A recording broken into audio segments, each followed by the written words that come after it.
तो आजम खान ने मुलाकात से पहले एक शर्त रख दी है, सिर्फ अखिलेश से ही मिलूंगा। ये आजम खान की तरफ से कहा गया, किसी और से कोई मुलाकात नहीं करूंगा। ये आजम खान ने साफ कर दिया, यानी कि जब मुलाकात होगी तो सिर्फ आजम खान ही अखिलेश यादव से मुलाकात करेंगे, अखिलेश के साथ और कोई नहीं होगा। दोनों यहां पर मुलाकात करेंगे। तकरीबन 1 घंटा बताया जा रहा है कि मुलाकात हो सकती है, 1 घंटे की ऐसा जिक्र भी हो रहा है, लेकिन फिलहाल किसी और से मुलाकात नहीं करेंगे। उन्होंने बहुत क्लियर शब्दों में साफ कर दिया है। तो फिलहाल ये मुलाकात काफी खास और महत्वपूर्ण होने वाली है। 2027 के चुनाव के लिहाज से भी मुलाकात काफी महत्वपूर्ण होगी और ये देखना होगा कि दोनों इस मुलाकात के बाद क्या बयान देते हैं। तो मुलाकात पर आजम खान का क्या कहना है, ये पहले आपको सुनवाते हैं। सुना है मुझसे मिलने आ रहे हैं, मुझसे मिलेंगे, बस मुझसे ही मिलेंगे और उनसे ही मिलूंगा। क्या कुछ बात ऐसी नहीं, क्या कुछ बात ऐसी रहेगी जो आप उनसे कहेंगे स्पेशल? मुझे तो पता नहीं, मैंने तो ये समझा है कि मेरी सेहत, मेरी खैरियत लेने और ये मेरा हक भी है और उनकी लायकमंदी। तो देखिए, आजम खान की तरफ से कहा गया, मुझे तो लगता है मेरी सेहत पूछने आ रहे हैं। बहरहाल अब जब मुलाकात होगी तब चीजें और क्लियर हो पाएंगी, लेकिन कई कयास लग रहे हैं। इस वक्त हमारे साथ कुछ खास मेहमान जुड़ चुके हैं, उनका हम सीधा रुख कर लेते हैं। बीजेपी प्रवक्ता अपर्णा दीक्षित इस वक्त हमारे साथ है, बहुत स्वागत आपका जी उत्तर प्रदेश उत्तराखंड पर। इसके साथ ही सपा प्रवक्ता कपिल श्रीवास्तव साहब भी हमारे साथ है, बहुत स्वागत सर आपका भी। और राजनीतिक विश्लेषक रुद्रप्रताप दुबे भी इस वक्त हमारे साथ जुड़े हुए हैं, बहुत स्वागत आपका। और हमारे सहयोगी भी इस वक्त जुड़े हुए हैं, उनके पास भी हम चलेंगे, लेकिन सबसे पहले हम कपिल जी के पास चलते हैं। कपिल श्रीवास्तव साहब, क्योंकि सर बहुत सारी अटकलें हैं, बहुत सारी चर्चाएं हैं जो कि इस वक्त जोर पकड़ रही हैं, और ये कहा जा रहा है क्योंकि जब जेल से बाहर आए तब खास मुलाकात नहीं हुई, फिर चर्चाएं ये उठी कि बीएसपी का दामन थाम सकते हैं आजम खान साहब, और अब चर्चाएं ये हो रही हैं कि मान मनोबल एक तरीके का हो रहा है, क्योंकि शिष्टाचार भेंट सिर्फ ये नहीं है, ये मान मनोबल वाली स्थिति है जो कि मुलाकात हो रही है 1 to 1। देखिए, वो ये जो दौरा है इसको आप जिस एंगल से देखना चाहिए देखिए, लेकिन ये हकीकत यही है कि ये बहुत सामान्य दौरा है। और माननीय राष्ट्रीय अध्यक्ष जी आजम खान साहब राष्ट्रीय हमारी जो पार्टी है उसके जो है फाउंडर मेंबर, और निश्चित तौर पे कितने दिनों के बाद आज वो अपने घर आए हैं। उसके बाद आने के बाद उनकी स्वास्थ्य नहीं ठीक थी, वो दिल्ली गए थे, उनका स्वास्थ्य अब ठीक है और अब वो लोगों से मिल रहे हैं। तो माननीय राष्ट्रीय अध्यक्ष जी ने भी अपना प्रोग्राम पहले ही से तय कर लिया था 8 तारीख का। तो आज माननीय राष्ट्रीय अध्यक्ष जी जा रहे हैं रामपुर, आज मुलाकात होगी, उनकी सेहत की हालचाल होगी, और इसको सिर्फ इसी नजर से देखना चाहिए, क्योंकि बाकी राजनीतिक अगर कोई एंगल है तो उसमें देखने के लायक कोई जगह नहीं है, क्योंकि वो हमारे फाउंडर मेंबर है। कम से कम वो 10 बार के हमारे विधायक रह चुके हैं, 9 बार के विधायक रह चुके हैं, वो हमारे सांसद रह चुके हैं, राज्यसभा के मेंबर रह चुके हैं, मंत्री रह चुके हैं, वो अभी इसी पार्टी में है। और माननीय राष्ट्रीय अध्यक्ष जी राष्ट्रीय अध्यक्ष होने के नाते और माननीय नेताजी के अभिन्न मित्र में एक शुमार है आजम खान साहब, उनके साथ उनके पुत्रवत रिश्ते हैं, तो इन रिश्तों के तहत वो जा रहे हैं। इसको कोई राजनीतिक सर ये बात उठ रही है कि क्या रिश्ते सुधारने की कोशिश की जा रही है? जेल से जब बाहर आए उसके बाद एक लंबा समय यहाँ पर रह गया, ना ही जेल के बाहर कोई मुलाकात करने के लिए गया, बड़ा चेहरा जो है जिसका इंतजार हो रहा था। दूसरी चीज 2024 में भी हमने देखा किस तरीके से चीजें सामने आई, उनका पसंदीदा कैंडिडेट जो है वो वहां पर से बदल दिया गया, कद एक तरीके से कम करने की कोशिश, ये जो कयास है सर यहाँ से शुरू है, इसलिए ये सवाल उठ रहे हैं। बहरहाल मैं वापस आपके पास लौटूंगी, हमारे साथ और मेहमान भी जुड़े हैं, उनका भी जरा हम रुख कर लेते हैं। हमारे साथ अपर्णा दीक्षित भी इस वक्त जुड़ी हुई है। अपर्णा जी, मुलाकात हो रही है और ये चर्चाएं शुरू हो गई हैं आपकी 2027 को साधने की कोशिश हो गई है, खास तबके को इस मुलाकात के जरिए एक खास मैसेज देने की कोशिश की जा रही है।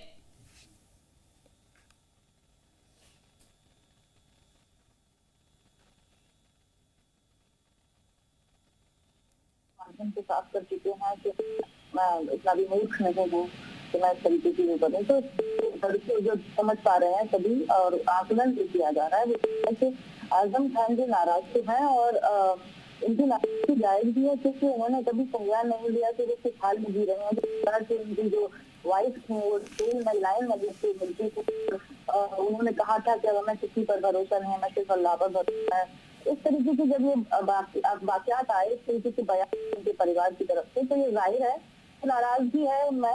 लेकिन आजम खान जी जिस प्रकार के पॉलिटिशियन हैं, मुझे लगता है कि संजीदा मिजाज के हैं वो, और काफी सोच समझ के निर्णय लेते हैं अपने में। और ये भी है कि वो समाजवादी पार्टी पहले भी छोड़ चुके हैं। देखिए कल मायावती की रैली को लेकर कई लोगों ने भी प्रयास किया था उसमें शामिल हो सकते हैं। मुझे लगता है भारतीय जनता पार्टी में फर्क नहीं पड़ता है कि आजम खान जी या अखिलेश यादव जी अगर वो एक भी हो जाए या राजनीति बदल सकती है। आप देखो आजम खान जी के अलावा कोई मुस्लिम और चेहरा भी नहीं खड़ा कर पाया अखिलेश यादव जी। अखिलेश यादव ने हमेशा बच्चा बताने की कोशिश की है कि हमसे ज्यादा बेस्ट, हमसे ज्यादा सुपीरियर कोई हो ना पाए। पार्टी के जितने भी नेता है, बुजुर्ग नेता है, उनको इस बात की नाराजगी रखते हैं कि वो उन परमानेंट एक सम्मान जो देना नहीं मिलता, सुपीरियरिटी जो है वो अखिलेश यादव दिखाते हैं। ये चीजें समाजवादी पार्टी से भी सामने निकल कर आती हैं वरिष्ठ नेताओं की तरफ से। मैम मैं आपके पास वापस लौटूंगी और कपीश जी से इसका जवाब लूंगी, लेकिन उससे पहले हमारे साथ और मेहमान भी, उनका भी जरा हम रुक कर लेते हैं। हमारे साथ यहाँ पर राजनीतिक विश्लेषक हैं रुद्र प्रताप दुबे जी। दुबे साहब, ये जो पूरी मुलाकात आप देख रहे हैं, इंडस्ट्री में कयास तो बहुत सारे चल रहे हैं, बहुत सारी बातें भी हो रही हैं और जाहिर है कि बिना आग के धुआं नहीं उठता है। आप इसको किस तरीके से देख रहे हैं? क्या मायने इस मुलाकात के आप निकाल रहे हैं?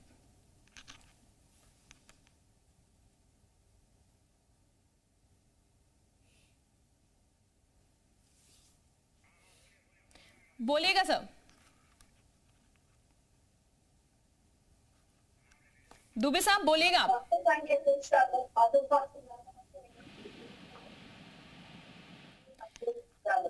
रुद्र जी, आपको मेरी आवाज मिल रही है? चले, उनका हम रुक करेंगे, शायद उन तक हमारी आवाज नहीं पहुंच पा रही है। सईद आमिर हमारे सहयोगी इस वक्त बने हैं, उनका जरा हम रुक कर लेते हैं। सईद आमिर, दौरे को लेकर कुछ चीजें सामने निकल के आई थी। सुरक्षा कारणों से फिलहाल बरेली में यहाँ पर लैंडिंग नहीं होगी, ऐसी जानकारी सामने आ रही है। क्या कुछ प्रोग्राम में फिलहाल तब्दीली की गई है? देखिए, रामपुर में मैं इस वक्त आजम खान के आवास पर हूं और यहाँ पर अखिलेश यादव का इंतजार हो रहा है कि वो किस वक्त लखनऊ से चले और वाया मुरादाबाद आते हैं या बरेली आते हैं और रामपुर पहुंचना है। तो फाइनल डेस्टिनेशन जो है उनका रामपुर है और आजम खान का घर है आज। और सियासी गलियारों में इसलिए चर्चा है क्योंकि शर्तों पे मुलाकात आजम खान ने रखी है। शायद समाजवादी पार्टी में ऐसा कोई दूसरा नेता हो जो अपने राष्ट्रीय अध्यक्ष से शर्तों पे मुलाकात रखे। यानी कि आजम खान ने साफ कह दिया कि मैं मिलूंगा तो सिर्फ अखिलेश यादव से मिलूंगा, इसके अलावा किसी से नहीं मिलूंगा। यानी कि रामपुर के सांसद महबूबुल्लाह नदवी से भी मिलने से उन्होंने बातों बातों में इनकार किया है। तो सीधी बात यह है कि आजम खान ने अपना कद जिस तरह से दिखाया है कि वो जो मिलेंगे शर्तों पे मिलेंगे। तो सियासी गलियारों में समाजवादी पार्टी और आजम खान का कद क्या है ये खुद अखिलेश यादव बताएंगे। अखिलेश यादव रामपुर आ रहे हैं, आजम खान के घर पर आ रहे हैं और उनसे मुलाकात करेंगे। ठीक है सईद आमिर, वापस आपके पास लौटूंगी। कपीश साहब भी इस वक्त हमारे साथ बने, उनका एक बार फिर से रुक कर लेते हैं। कपीश साहब, शर्तें जो है मुलाकात के लिए शुरू हो गई हैं, क्या ये नाराजगी भी मान के चली जाए कहीं ना कहीं? हालांकि आप कह रहे हैं आप जो अंदाजा लगा सकते हैं वो लगाइए, लेकिन जो जिक्र हो रहा है कि मैं सिर्फ मिलूंगा तो अखिलेश यादव से, बाकी किसी से मैं मुलाकात नहीं करूंगा। ठीक है,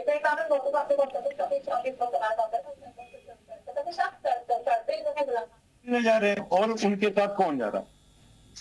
माननीय राष्ट्रीय अध्यक्ष जी का दौरा है और माननीय राष्ट्रीय अध्यक्ष जी के साथ तो हम तो समझते हैं कि रामपुर जब वो पहुंचेंगे तो आप देखेंगे कि कम से कम हजारों लोग जो हैं उनके पीछे वैसे ही हो लेते हैं, वो जहां भी जाते हैं उनके साथ जाते हैं। लेकिन वो मिलने जा रहे हैं, आजम खान साहब का हाल चाल लेने जा रहे हैं और वो इतने दिनों के बाद जेल से बाहर आए हैं। तन्हाई कोठरी में उनके साथ जो है जीवन का संकट पैदा किया था इस सरकार ने और उसके बाद वो निकल करके एक बीमारी से जूझ रहे हैं। उसके बाद वो दवा कराने गए दिल्ली से, अब पहले से कुछ बेहतर है।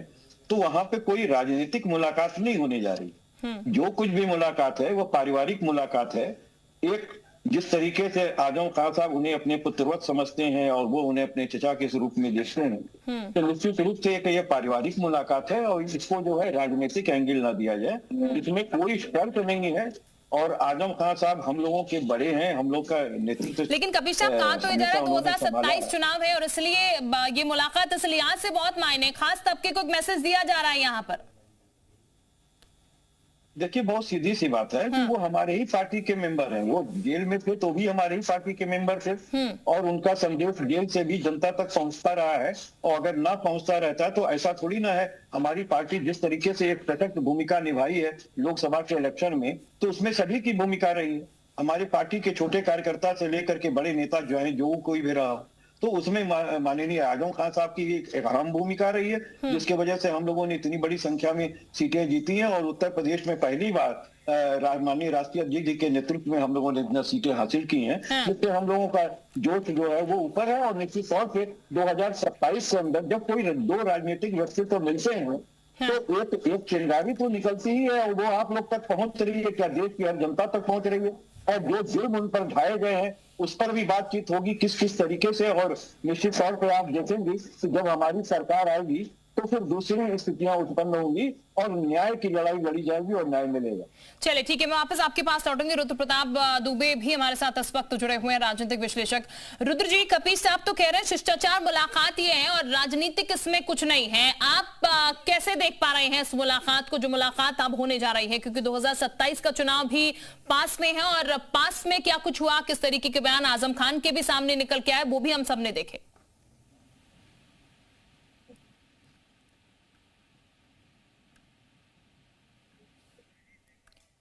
रुद्र प्रताप साहब, आवाज मिल रही है आपको मेरी? जी जी जी, मुझे आवाज आ रही है। जी सर, इस मुलाकात को कैसे देख रहे हैं आप? जी निश्चित तौर पर देखिए, आजम खान साहब वर्तमान की राजनीति में अब नाम से ज्यादा एक प्रतीक बन गए हैं। और प्रतीक इसलिए बने हैं क्योंकि उनकी पार्टी ने एक नारा दे दिया है पीडीए का, जिसमें एक उन्होंने अल्पसंख्यक कह के संबोधित कर दिया।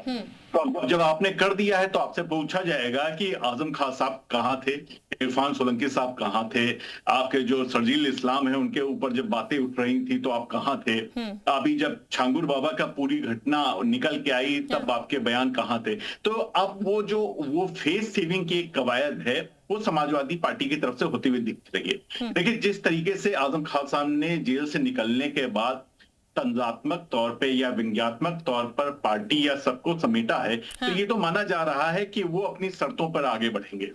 अब ये कितना लंबा चलता है ये देखना है। दिलचस्प बात यह है कि आजम साहब ने ये बोल दिया है कि मुलायम सिंह यादव जैसा अब कोई नहीं हो सकता, और ऐसा उन्होंने उतने वक्त बोला है जबकि उनके राष्ट्रीय अध्यक्ष पंचायत चुनाव के मुहाने पर खड़े हों, उसके बाद विधानसभा चुनाव की एक बड़ी लड़ाई लड़नी है। तो देखिए, आज की ये जो मुलाकात है ये समाजवादी पार्टी के लिए बहुत जरूरी है। आपसी अंतर्द्वंद है, समाजवादी पार्टी में जो स्थापित मुस्लिम चेहरे हैं वो ये चाह रहे हैं आजम साहब फिर से शक्तिशाली ना हो, और आजम साहब ये चाह रहे हैं कि जब पार्टी के नारा पीडीए आ गया है तो इसमें वो किस तरीके से अपनी शर्तों पे फिट हो सकते हैं। तो देखिए, ये आज की जो मुलाकात है ये समाजवादी पार्टी के लिए कम से कम बहुत जरूरी मुलाकात है। ठीक, हमारे साथ कुछ और खास मेहमान भी इस वक्त जुड़ चुके हैं, उनका भी हम जरा रुख करते हैं। ऑल इंडिया मुस्लिम जमात के अध्यक्ष मौलाना शहाबुद बरेलवी साहब भी इस वक्त हमारे साथ जुड़ चुके हैं। बहुत स्वागत आपका बरेलवी साहब।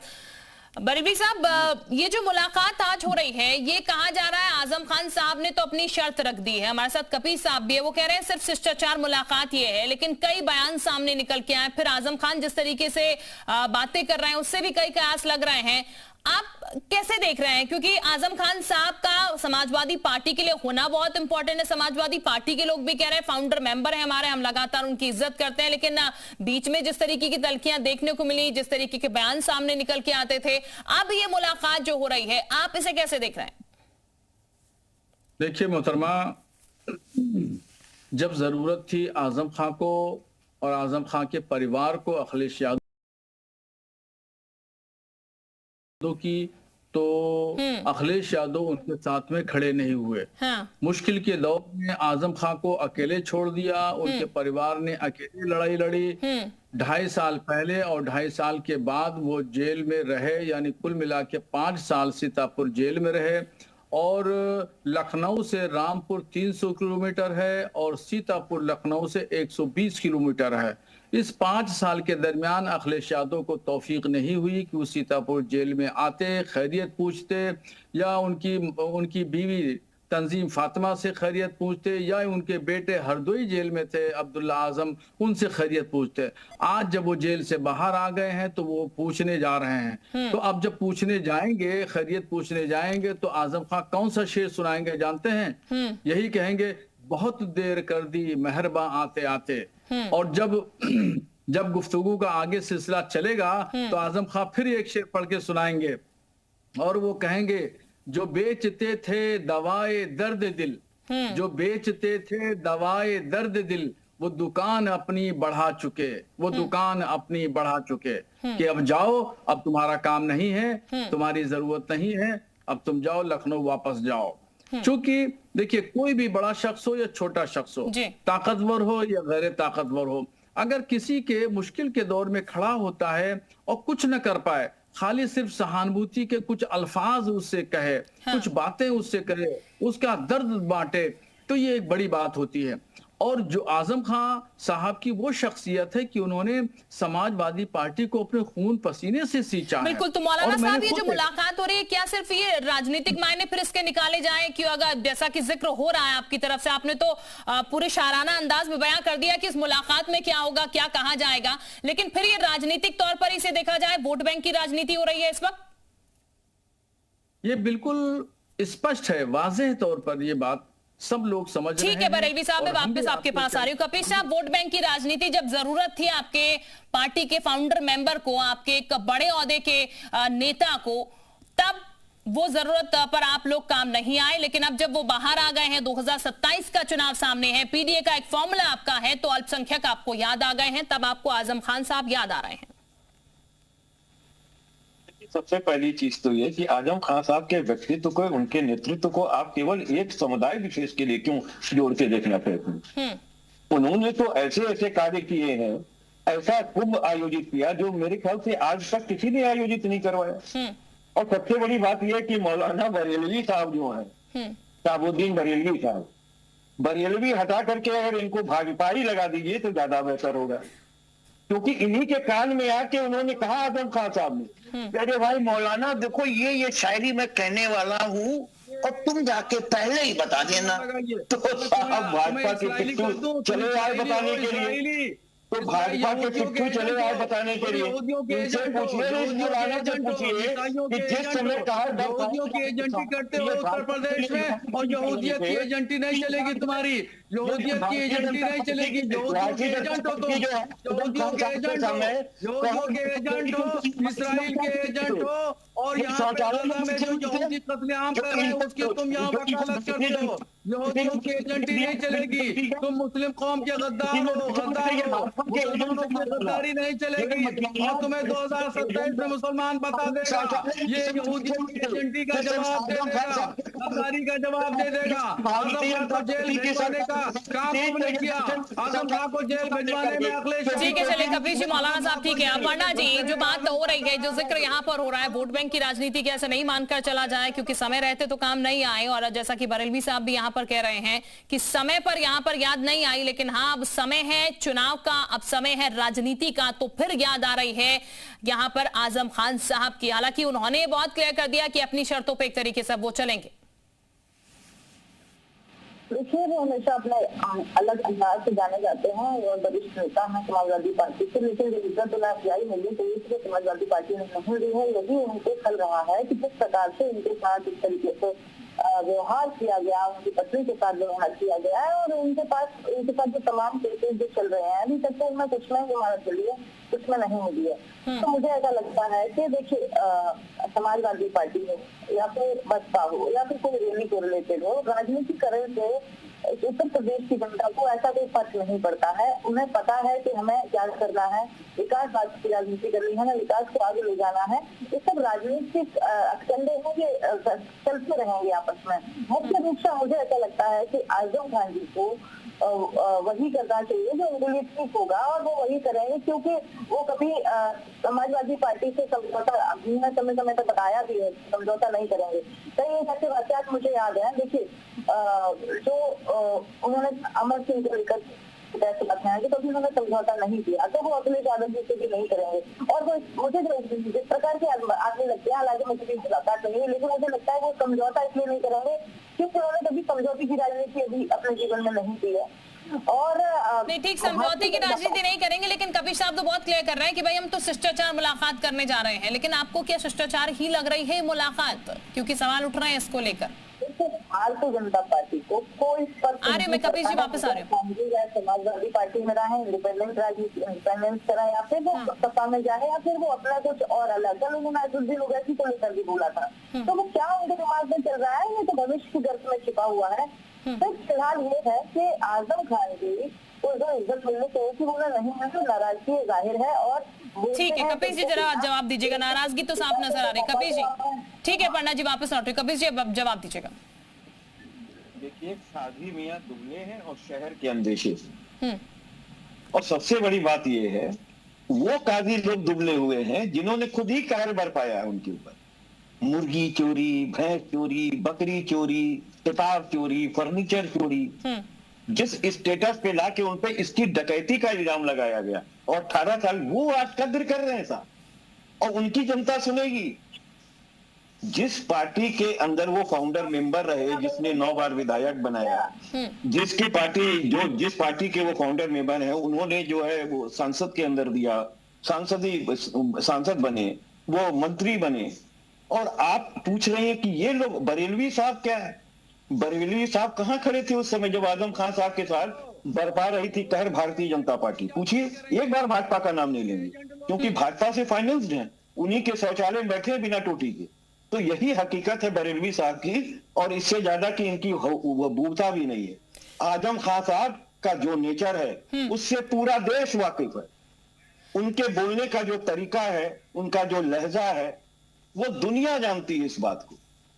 और मैं बार बार आपको कह रहा हूं कि ये कोई राजनीतिक मुलाकात नहीं। अपने ही घर कोई जाता है तो क्या राजनीतिक मुलाकात? चलिए ठीक है, अपने ही घर यहाँ पर जा रहे हैं, राजनीतिक मुलाकात नहीं है। ठीक है, वापस लौट के रुद्र जी को भी इंक्लूड कर लेते हैं। रुद्र जी, मैं आपसे आखिरी बार अब जानना चाहूंगी, क्योंकि ये कहा जा रहा है बार बार, और बरेलवी साहब कह रहे हैं कि जब जरूरत थी तब तो खड़े नहीं हुए, लेकिन कपीश साहब लगातार एक चीज कह रहे हैं कि हम तो अपनों से मिलने जा रहे हैं, अपने घर मिलने जा रहे हैं, फिर ये राजनीतिक मुलाकात कैसे हो सकती है?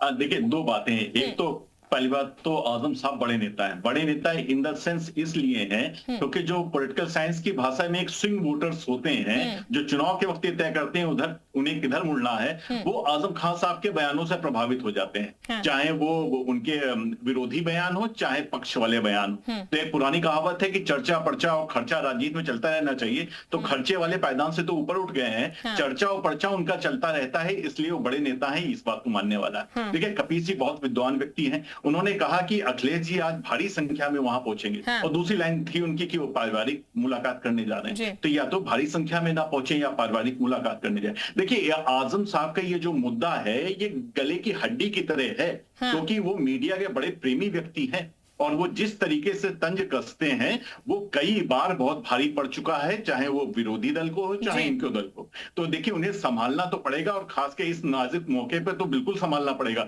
अब वो कैसी शर्त रखते हैं और समाजवादी पार्टी उसको किस हालातों में पूरा करने में समर्थ है, ये तो वक्त ही बताएंगे। बिल्कुल, जाहिर तौर पर वक्त बताएगा, और वक्त का इंतजार है, क्योंकि जब ये मुलाकात होगी उसके बाद बयान भी सामने आएंगे। और आजम खान, जैसे आपने कहा कि अपने तंज वाले जो भाषा है उनकी, जिस व्यक्तित्व में बोलते हैं, जो शब्दावली वो इस्तेमाल करते हैं, वो सब बयां कर देती है कि क्या वो कहना चाह रहे हैं और किस दिशा में हवा बह रही है। बहरहाल देखना होगा जब मुलाकात होती है तो अखिलेश यादव क्या कहते हैं, आजम खान क्या कुछ कहते हैं। आप सभी का बहुत शुक्रिया हमारे साथ चर्चा में जुड़ने के लिए, और एक छोटे से ब्रेक के लिए रुक रहे हैं।